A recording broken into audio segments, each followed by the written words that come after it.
அக்ஷயா தொலைக்காட்சி அனைத்து மக்களும்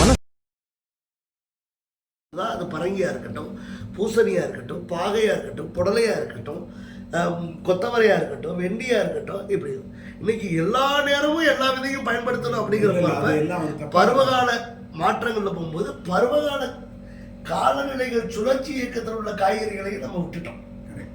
அப்ப பல்லாண்டு காய்கறிகள்ல வந்து பலாக்காய் சாப்பிடுறதுங்கிறதே மறந்துட்டோம்.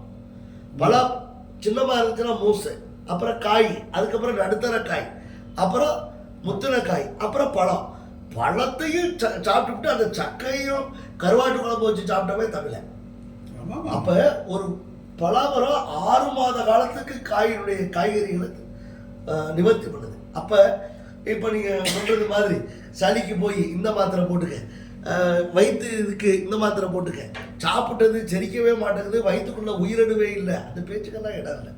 கரெக்டா பருவகால கனிகளை சாப்பிட்டீங்க, நவாப்பழத்தை சாப்பிட்டீங்க, கொய்யாப்பழத்தை சாப்பிட்டீங்க, பலாப்பழத்தை சாப்பிட்டீங்க, நார்த்த பழத்தை சாப்பிட்டீங்க, கிச்சிலி பழத்தை சாப்பிட்டீங்க, கிடாரங்காய் ஊறுகாயை சாப்பிட்டீங்க.